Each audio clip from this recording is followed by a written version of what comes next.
Office में काम करते हुए बहुत सारे लोगों की परफॉर्मेंस बहुत अच्छी होती है, जबकि कुछ लोगों की परफॉर्मेंस बिल्कुल सूटेबल नहीं होती है, वो बिलो द स्टैंडर्ड होती है।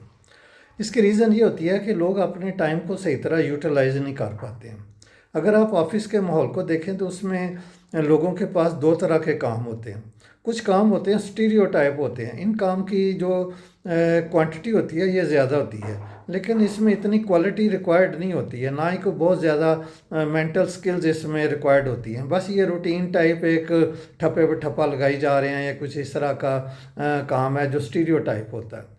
लेकिन इसके साथ साथ कुछ ऐसे काम होते हैं जो क्रिएटिव होते हैं। उसमें टाइम ज़्यादा चाहिए होता है, काम थोड़ा होता है लेकिन टाइम ज़्यादा होता है।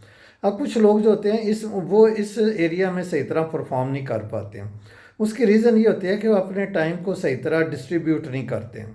आमतौर पर ये देखा गया कि हम अपने काम की प्रायोरिटी भी नहीं बनाते कि कौन से काम जो हैं वो हमारे प्रायोरिटी वाले हैं और कौन से काम हैं जो रूटीन वाले हैं।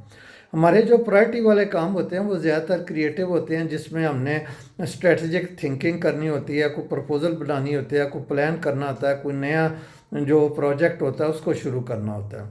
ये जो हाई वैल्यू वाले काम होते हैं इनको हमें ऐसे वक्त करना चाहिए जब हमारी इंटरनल एनर्जी जो है वो हाई हो। आमतौर पर देखा ये गया है कि जो काम करने वाले लोग होते हैं उनकी 9 से लेकर सुबह 9 से लेकर 11 बजे तक और इवनिंग में 3 से लेकर 5 बजे तक के हाई एनर्जी आवर्स होते हैं।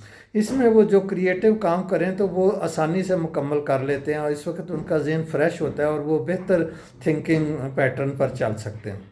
जबकि देखा ये गया कि बहुत सारे लोग इन औकात में रूटीन वाला काम कर लेते हैं और दूसरे वक्त पर वो क्रिएटिव काम करते हैं, इस वजह से उनकी परफॉर्मेंस ख़राब हो जाती है।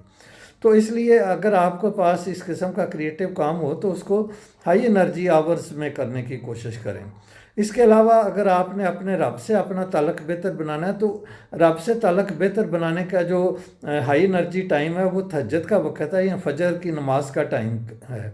आप फजर की नमाज के बाद 10 मिनट अगर आप तवज्जो के साथ कुरान पाक पढ़ लेते हैं तो आपको वहाँ से बहुत सारी बसीरत और रहनुमाई मिल सकती है।